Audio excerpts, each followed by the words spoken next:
Earthquakes in Turkey and Syria, some aspects. A severe earthquake of 7.8 magnitude hit southeastern Turkey and Syria, leading to a widespread destruction of property and huge loss of lives.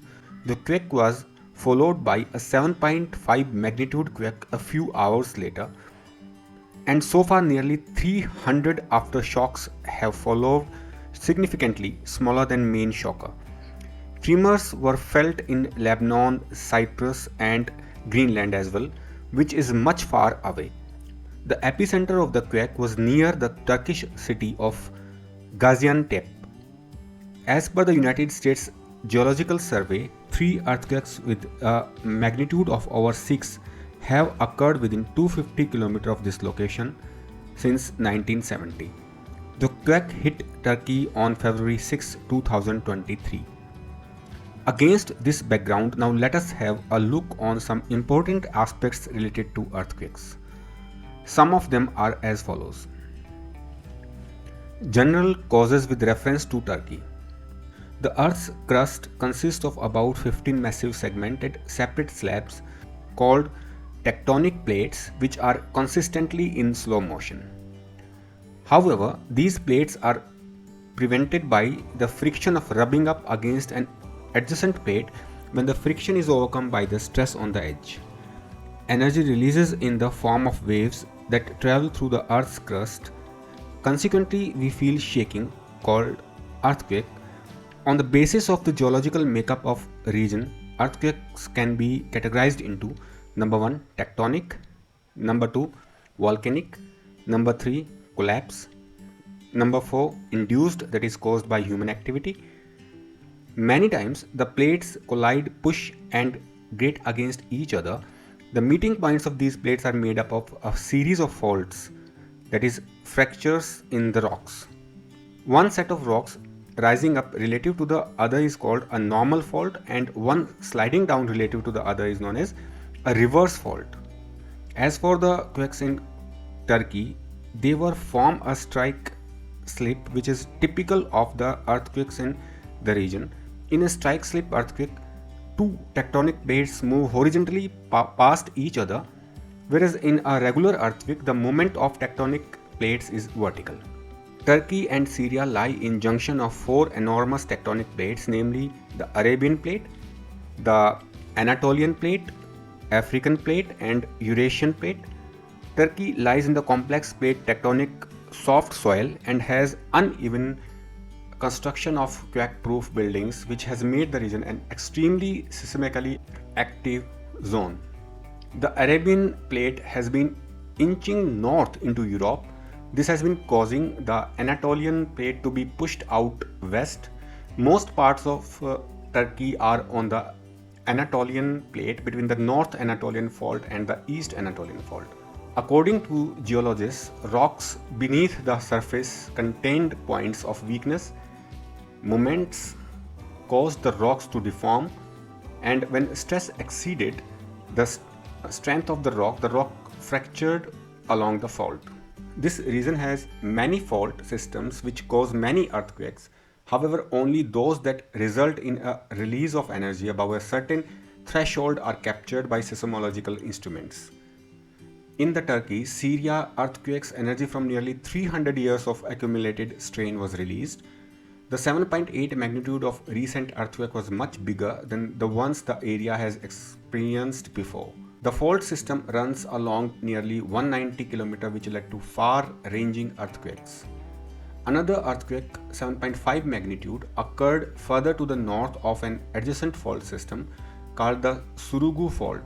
The fault rupture was about 18 km below the Earth's surface, which made the surface movements more intense. According to the United States Geological Survey, since 1970, only 3 earthquakes of over 6 magnitude have happened within 250 km of this location.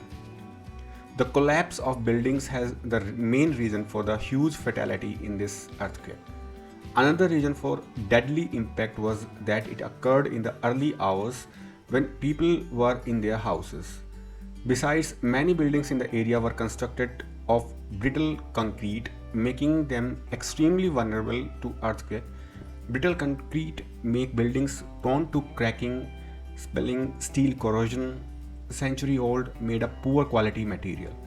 Even those buildings which are constructed after the 1999 disaster do not conform to the safety standards. In Syria particularly, the impact was made worse by the fact that 12 years of conflict had decimated building standards. Measurement of earthquakes. Earthquakes was measured on a scale called the Richter scale, devised by Charles Francis Richter in 1935. It is a logarithmic scale where each step represents a tenfold increase in magnitude. However, the Richter scale is generally effective for regional earthquakes no greater than magnitude 5.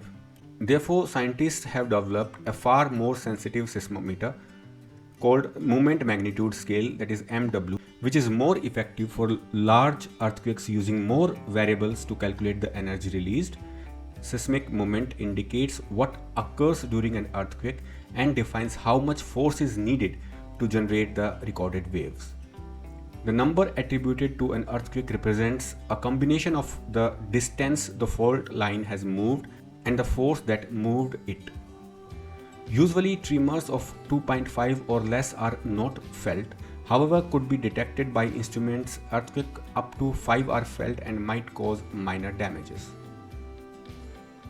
Other major earthquakes of the world. In 1960, the largest ever earthquake was registered with a 9.5 magnitude in Chile.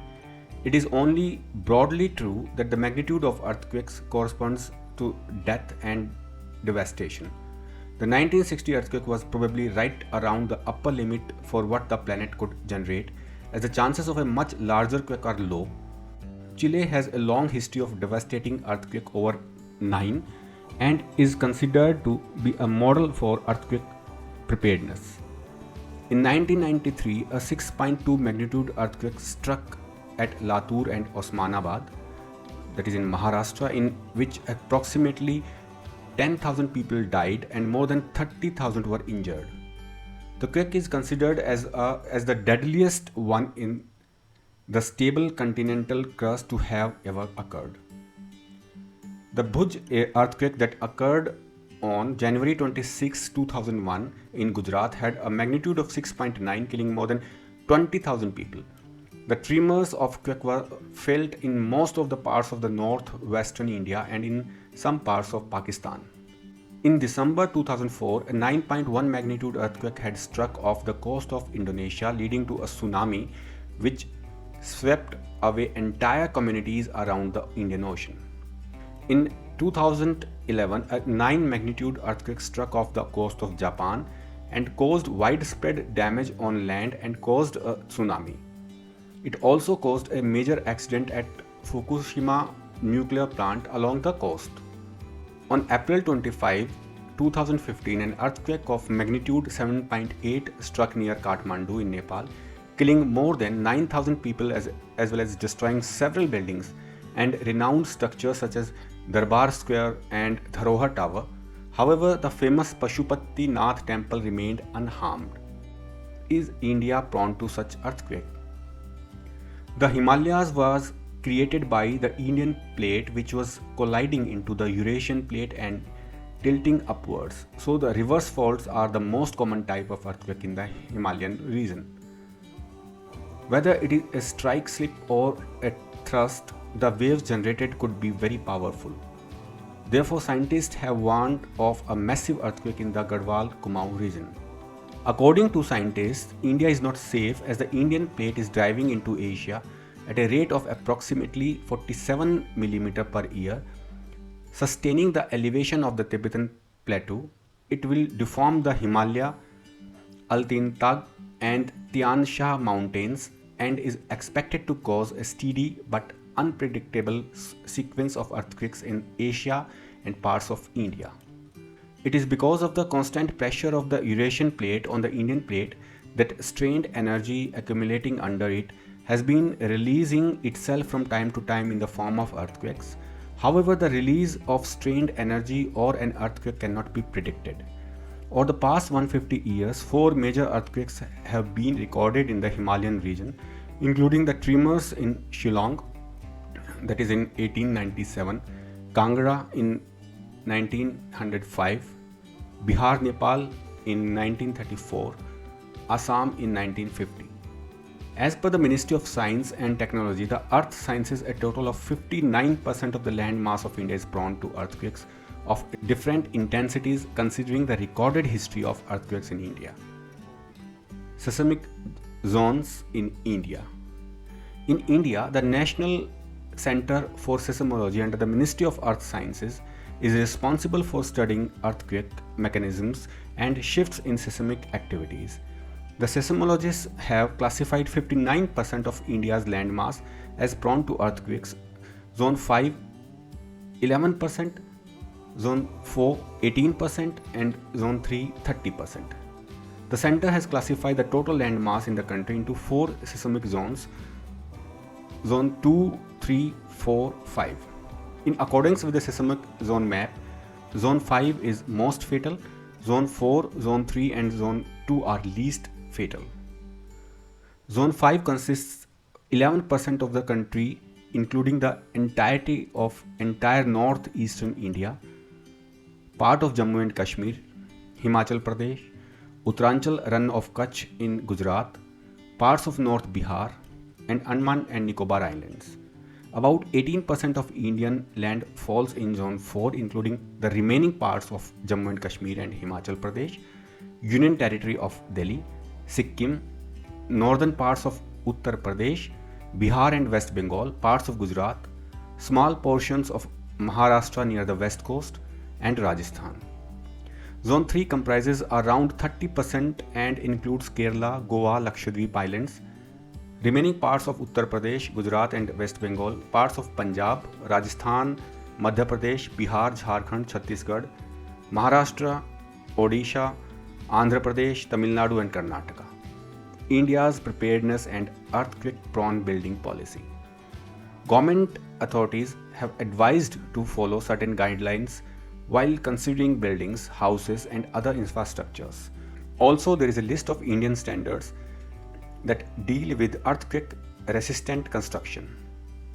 It sheds light on design of structures, construction of buildings, improving earthquake resistance of earthen buildings, repair and seismic strengthening of buildings. Densely populated Zone 5 cities have to adhere to these guidelines in order to evade huge destruction and loss of lives in case of a massive earthquake. An earthquake resistant building should have 4 virtues. Number 1, good structural configuration. Number 2, lateral strength. Number 3, adequate stiffness. And number 4, good ductility. All these structures have been encapsulated in seismic codes which are unique to a particular region or country. Presently, the Bureau of Indian Standards has 6 codes. The regulations in these codes do not ensure that structures will suffer no damage at all. Rather, they will respond to earthquake shakings of moderate intensity to the extent possible to check total collapse. To read this topic and other important topics for competitive exams, you can go to our website spectrumindiaonline.com. Thank you.